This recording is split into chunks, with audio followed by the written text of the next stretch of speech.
Hello there, welcome to Bryan Lomax Movie Talk and a horror franchise league. Yes, it's something that I've had in mind to do for some time. As I review different horror franchises on my channel, I kind of lose track of what I've reviewed, what I've not, this, that and the other. And I thought I would keep track of them from here on out, but what I would do is I would create this league based entirely on my average scores for each franchise. You know how averages work, but that's how I've done it for each of these franchises. I've taken each score for each film, added it up, and then divided it by however many movies there are in that series. Now, is that the fairest way of doing it? I don't know. There's probably other fairer ways. It's you can't always judge when when you got one franchise that's had 11 films and you get another franchise that's had 3, but it's the fairest way I could think to do it. So in this video you will see 10 franchises that I have reviewed in full on my channel, either through reviewing every entry in the series or doing a ranking in which I give a score on every entry in the series.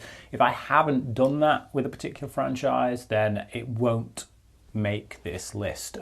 So yeah, going forward on my channel, as and when I have kind of completed a review series on a different horror franchise, then I might not do it after each one, but once I've got like another couple franchises in the bag, whatever, I might update this league so you can see where the new franchises sit in the league. There's some that are at the top of this list or near the top of this list that I actually personally, on a subjective level, would not watch as often as a couple that are near the bottom of this list, simply because the ones near the bottom have like one classic in it that is, you get the picture anyway. I'm waffling, so let's just get on with it. Like I say, there's 10 franchises. I will give you the average score as well to let you know why they've gotten in the position they have. But let's get into it. At number 10, with an overall score of 2 out of 5, that was the average I came up with it, is Friday the 13th. Yeah, never been particularly big on this series. There's a couple in there that I really like. The remake I think is very solid, and part 6 is a real good laugh. But overall, not the series for me, to be honest. A bit kind of bargain bucket, yeah, 80s slasher stuff. I get why people like it, but I can watch them, I can watch them and have fun, but when I'm trying to be objective and grade the films based on the filmmaking skills that have gone into them, I can't rate this series particularly highly, and yeah, it does come out with an average score of 2 out of 5. So that's Friday the 13th at number 10. At number 9, it's the franchise that I think everybody probably thought would be bottom of this list, and that is Texas Chainsaw Massacre. I have given that an overall score of 2.2 out of 5. It's surprising it's not made the bottom. Like I say, it was a painful experience to go through. I don't have as much fun with Texas Chainsaw Massacre. I don't have any fun with Texas Chainsaw Massacre, but I don't have as much fun with it as I do with Friday the 13th. Like if I was going to watch one of them again through its entirety, I would probably go with Friday the 13th. So again, just to let you know the thought processes here. TCM is just not fun for me. Are they better made films? Of course they are, yeah. I think the skill which has gone into the making of them, the talent behind the camera, the cinematography, the performances, that kind of thing, is on a higher level than your average Friday the 13th movie, than most of your, pretty much all of your Friday the 13th movies. And for that reason, yeah, they are better made films. Are they as fun? No, not at all. But just going off those averages, that's why TCM does kind of, rank slightly higher than Friday the 13th. Coming in at number 8 with an average score of 2.4. This one is going to upset quite a few people, I think. It's Halloween. Look, that first film, absolute classic. It is. Part 4, really enjoy it. But when you have 11 films, I think it's 11, and you've got stinkers like the Revenge of Michael Myers. You've got the Rob Zombie films, which are excruciating. You've got Halloween Resurrection. Oh man, I know a lot of people really like Season of the Witch, but for me, just not so much. So yeah, when you got such a mixed bag like that, it doesn't really matter that it you've also got the classic original. It's let down, I think, by ever diminishing returns. So yeah, that average score might go up with the new movies that are coming out. I liked the last one. If they can make better films, then it will bring that average up. So who knows? This series might climb a few places over the course of time. But for now, this is where it sits. Coming in at 7th place with an average score of 2.6.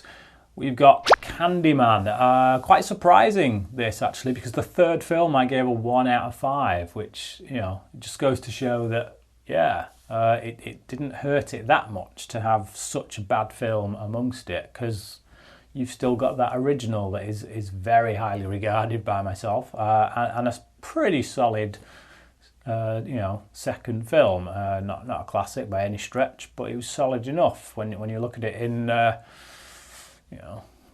in terms of typical slasher sequels. It did all right. Candyman. Number 7. At number 6, with an average score of 2.7, is The Omen. Again, you got a classic original, and then you've got ever diminishing returns. Like, my scores for that series, literally, they just go like that. They start up here, and it just goes down and down and down and down. But you average it out, you've got a perfect middle score, really. The Omen, 2.7 at number 6. At number 5, with an average score of 2.8, we have got Jeepers Creepers. I was surprised by this, actually, because, again, that third film, really terrible. But my scores for this series were very similar to the Candyman films.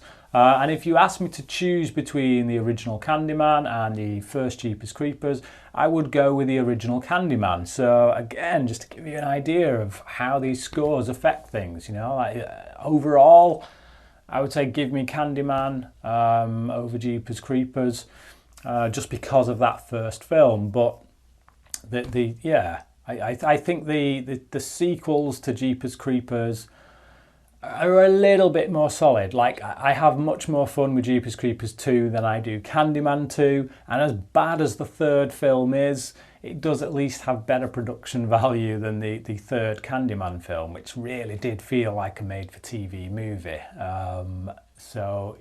It's like, I think when you top the scores up, I think Jeepers Creepers overall only got like a half star more than the Candyman series, but that half star just, it makes the average go up that little bit more. So Jeepers Creepers, higher than Candyman, higher than The Omen, higher than Halloween. At number 4, also with an average score of 2.8. Now that when you start going to 2.8 blah blah blah dash dash dash, it did come out a little bit higher, and given the fact that it also has more movies in the series, I felt it best to give it that higher placing, just simply because to make so much more films in your franchise and still keep the average up is quite an achievement, and that is Nightmare on Elm Street. So averaged out, it's 2.8. I've always felt that Nightmare on Elm Street does have a better batting average, I think, than the other two franchises in the big three. I I think Michael Myers is probably my favourite of the big three, but yeah, as far as the films go, there's just a bit more creativity in the Nightmare on Elm Street series. I think given the world that it exists in, dream world, it opens up the floor to go wherever you want and get as crazy as you want and still have it make sense because you're in a dream world. So yeah, I think if you put the series into the right hands, have another remake, just let them get really creative with those dream sequences, then I think you could have something quite special on your hands. At number 3, with a solid 3 out of 5 average, this again surprised me, is From Dusk Till Dawn. Not overly keen on the third film, again, diminishing returns, but with a really solid first entry and 2 pretty average sequels, to be honest. They're nothing special. They are straight to DVD. That does show at times, but they're quite fun. They're better than the average horror sequel.